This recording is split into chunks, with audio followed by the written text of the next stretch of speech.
Bonjour et bienvenue à cette nouvelle présentation de Matière à réflexion. Aujourd'hui, on va regarder une situation qui risque de se reproduire de plus en plus. Il y a un soi-disant chanteur chrétien américain qui se fait interdire de chanter, faire ses spectacles au Canada dans différentes municipalités. Les villes ont décrété qu'il ne pouvait pas chanter. Pourquoi? C'est pas parce que c'est un chanteur chrétien en réalité. C'est plus pour le message politique qu'il apporte. Il est de ceux qui adhèrent au mouvement MAGA, Make America Great Again, et il a des vues de renversement de la politique américaine afin de permettre de créer un État chrétien. Alors, à cette lumière-là, on va regarder ce que les Écritures nous disent. C'est quoi nos priorités? Est-ce que la pensée de créer un monde chrétien, alors que les Écritures n'en parlent pas, d'un monde chrétien dans cette ère qu'on connaît aujourd'hui, c'est tout à fait le contraire. On s'en va vers l'apostasie. Mais cet homme-là est quand même quelqu'un qui adhère à renverser le gouvernement américain. Donc, c'est pour ça qu'on ne veut pas qu'il propage ce message de révolte. Donc, l'Écriture nous dit au contraire de combattre le bon combat, de chercher le royaume de Dieu. Particulièrement, on voit ça dans 1 Timothée 6, où est-ce que Paul dit à Timothée, « Combat le bon combat de la foi, saisis la vie éternelle à laquelle tu as été appelé. » Et Jésus, dans Matthieu 6, dit, « Cherchez premièrement le royaume de Dieu et sa justice, et toutes ces choses vous sont redonnées par-dessus. » Moi, comme disciple de Jésus, ce que je dois faire, c'est pas de chercher à créer un monde selon mes standards, selon mes désirs, mais chercher à faire grandir le royaume de Dieu, à faire en sorte que le message de l'Évangile soit proclamé afin que le plus grand nombre puisse venir au Seigneur Jésus et passer de la mort spirituelle à la vie éternelle, la communion avec Dieu. Donc, comme chrétien, c'est ça qui doit être ce qui me différencie du reste du monde.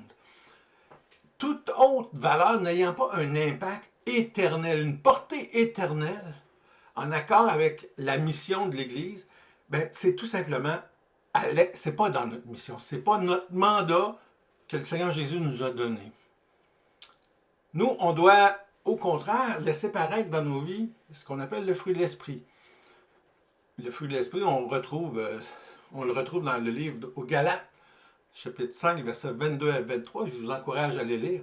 Mais aussi l'autre chose qui nous identifie comme chrétiens, notre marque de commerce, bien, c'est ce commandement que Jésus a donné à ses disciples dans Jean 13, le verset 34, où il dit, « Je vous donne un commandement nouveau. Aimez-vous les uns les autres comme je vous ai aimé. Vous aussi aimez-vous les uns les autres. » Notre mission se résume, bien entendu, par Matthieu, chapitre 28, verset 20, où est-ce qu'on se fait dire, allez faites de toutes les nations des disciples, les baptisants et les enseignants, tout ce que je vous ai enseigné. C'est notre mandat. C'est ça que le Seigneur Jésus nous demande de faire aujourd'hui. Alors, vouloir proclamer une utopie, en quelque sorte, bien, un mouvement politique tout à fait contraire aux Écritures, ben on fait fausse route. On fait complètement fausse route avec une telle vision. Le fait que nous nous rapprochons à grands pas vers ce qu'on va appeler l'apostasie, la disparition de la foi, et qu'on s'approche des jours de la fin dont Jésus a parlé, bien, il n'y en a pas de place pour un environnement chrétien. Même que plus ça va aller, plus qu'on va voir des faux prophètes, des faux Christ s'annoncer. Et à cela, il faut veiller. Donc, on a une mission, mais aussi il faut veiller à ne pas se laisser influencer par les enseignements du monde, les désirs utopiques qui n'ont pas de sens, mais dont plusieurs se laissent influencer par un faux évangile de prospérité, de succès financier, de bien-être, d'avoir une bonne santé, tout cela. Bien, attention, parce que Jésus dit, vous allez avoir des tribulations dans la vie. Puis, aussi, Jésus nous dit d'amasser des trésors dans les lieux célestes.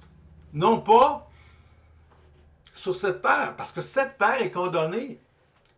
Cette terre, à cause du péché, bien, elle va subir le prix. Et Dieu va être obligé de créer des nouveaux cieux, une nouvelle terre à cause de cela. Alors, il faut veiller. Parce que Jésus l'a annoncé dans Matthieu 24. Regardez bien ici ce que Jésus a répondu à ses disciples. Dans Matthieu 24, la fin du verset 3 et le début du verset 4, on a la question des disciples et on a la réponse de Jésus. Ils ont demandé à Jésus, quel sera le signe de ton avènement et de la fin du monde?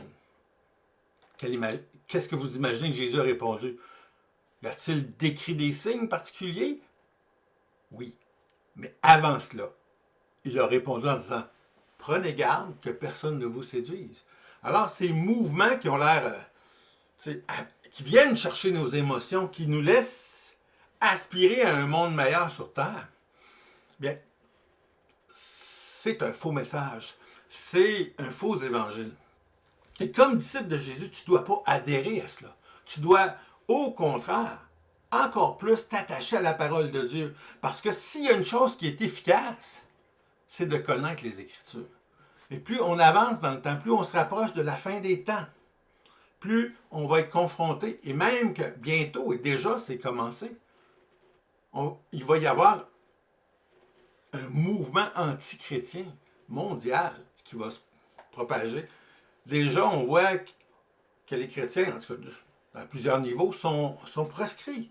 On n'aime pas entendre le message de l'Évangile. Par contre, on va laisser parler le musulman, on va laisser parler l'athée, mais le chrétien, le monde déjà a une réaction négative. Croire que Dieu a créé les cieux et la terre en 6 jours, puis qu'il s'est reposé le 7e jour, alors qu'on pense que ça serait plus par l'évolution. L'évolution qui n'est même pas prouvable scientifiquement. C'est toujours une théorie. Et c'est beaucoup plus facile à croire que c'est Dieu qui l'a créé parce qu'il a tous les outils. Et la perfection de la création ne peut pas laisser croire que c'est tout simplement un hasard. Mais revenons à ce qu'on dit. Donc, il nous faut s'attacher à la parole de Dieu. On doit la connaître. Si tu ne la connais pas, tu as un point faible. Satan a piégé Ève en jouant sur les mots, en disant des demi-vérités. Si tu ne connais pas les Écritures, tu es sujet à être piégé et séduit. Mais servir le Seigneur, s'attacher à la parole de Dieu, chercher le règne glorieux du Seigneur, ça va faire en sorte qu'on va avoir le cœur à la bonne place, puis qu'on va pouvoir faire avancer l'œuvre de Dieu. Il y a une chose qui est certaine. Il n'y aura pas d'enlèvement tant que la dernière personne qui était choisie par Dieu à croire ne sera pas convertie. Lorsque le dernier sera converti, à ce moment-là, l'enlèvement va pouvoir avoir lieu. C'est la chose la plus importante. Et avec l'enlèvement, on se retrouve dans la maison de Dieu. Les soucis du monde, c'est fini. On va contempler la gloire de Dieu. On va vivre les noces de l'agneau. Et on va participer au retour de Jésus-Christ en gloire dans l'Apocalypse 19. Alors, mon ami, attention, courant de pensée à la mode. Attention à tous ces gens qui rentrent dans les églises et qui propagent un message juste à côté de la vérité. Souvent, ils vont parler d'avortement, ils vont parler de toutes sortes de choses qui viennent chercher notre fibre chrétienne. Mais il ne faut pas que ça devienne l'élément principal de nos croyances. Il faut demeurer attaché à la parole de Dieu, à l'enseignement qu'on a reçu, l'espérance qu'on a, et propager le message de l'Évangile. C'est ça qu'on est appelé à faire, pas de partager une chose imaginaire, loin de là. Alors, mon ami, c'est tout pour aujourd'hui. Que Dieu te bénisse et au plaisir de te revoir dans une présentation de Matière à réflexion.